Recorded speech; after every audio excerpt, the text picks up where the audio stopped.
Have you just been using your shotgun mic as your go-to microphone when you're shooting videos? Well, maybe there could be a better option. Today I'm going to compare the large diaphragm condenser microphone to the shotgun microphone to see how they perform in different recording scenarios. I'm also going to look at another cheaper option that might be even better, so stay tuned to find out what that is.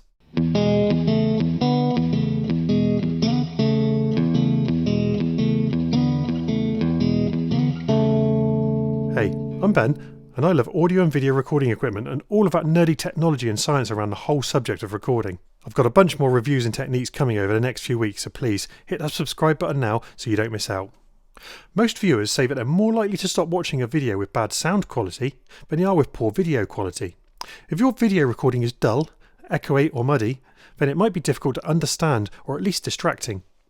Microphone choice plays a big part in this, so choosing the right mic for your setting is pretty important to keep your audience interested and engaged. So here we have two mics from Rode. Both are condenser mics, both are designed for vocals.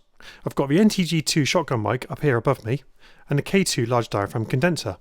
The models of mic aren't quite so important, it's the type of mic we're really comparing here. The text you see here will indicate which of the mics you're listening to. They're both recorded into the Tascam DR40X and are dry recordings, so I haven't added any EQ, compression or reverb to either of them. I've balanced the levels so that they're the same volume for a fair comparison. So it's no big secret that a shotgun mic is generally more suited to video when you want to position that mic a little bit further away out of screenshot. You could position a large diaphragm condenser out of screenshot, but it would pick up lots more of your room noise, which most of the time, in most rooms, isn't a good thing. So why not just use a shotgun mic all the time, I hear you ask? Well, to understand some of the limitations of a shotgun mic and why you might choose something different, I need to take just a moment to talk sound waves and how shotgun mics work. I'll keep this as short as I can because I don't want to bore you with all that nerdy stuff, but even if you don't find this bit interesting, it will be helpful when it comes to choosing which mic you're going to use to get the best sound in your environment. So it would be really easy to think that it's the narrow pickup pattern that blocks the unwanted sounds. But actually it's a phenomena called phase cancellation. Imagine two mics listening to a speaker, one slightly closer than the other. Phasing is when sound arrives at each mic at slightly different times. We're talking milliseconds here, so we end up with two recorded versions of the same sound. The two versions mix together when played back. Now, because audio signals are just a wave going between positive and negative amplitude all the time, when the two versions of the signal line up, they'll be out of phase and they'll cancel each other out. So shotgun microphones exploit this phenomena not by using two microphones, but by using this long slotted tube, called an interference tube. Sounds arriving at the microphone from the side pass through these slots and travel down the inside of the microphone tube to the microphone diaphragm. The sound coming through the slots which are further away from the diaphragm take a little bit longer to get there, and so they arrive out of phase, cancelling each other out. And that's basically how a shotgun mic works to reduce the sounds coming through the sides. Now, as lower frequencies are longer in wavelength than higher ones, a longer tube is better at rejecting low frequencies. But as most shotgun microphones aren't that long, they're best at rejecting higher frequencies and often have a low cut switch to reduce the low frequencies.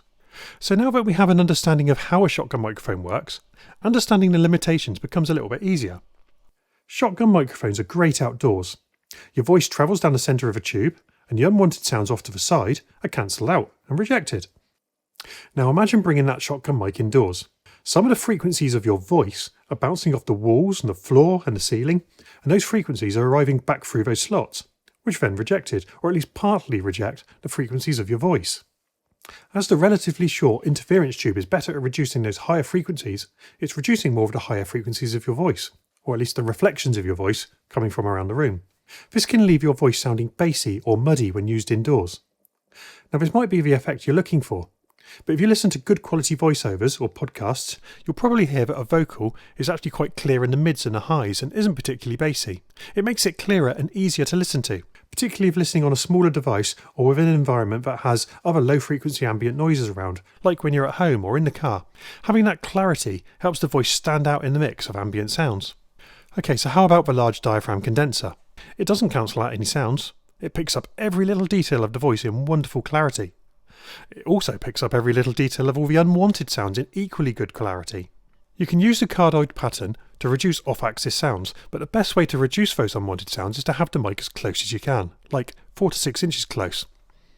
With the mic up close, the large diaphragm mic sounds rich and warm, but without losing those higher frequencies that can make a shotgun mic sound muddy. The large condenser sounds great, but to get the best of it, it's probably going to be hiding your face, which is fine for pure voiceover, but a little bit off-putting for a talking head. So that brings us back to the choice of whether we want to see the microphone in shot or not, and balancing that decision with getting a good quality audio. A large diaphragm mic can be used out of shot, or at least out of your face like I've got here, but it will pick up a lot more room noise and reflections than a shotgun. But by placing a shotgun mic out of shot, in an indoors situation with lots of reflections, it will get rid of a lot of that room noise, but also it will get rid of some of the clarity of your voice along with it.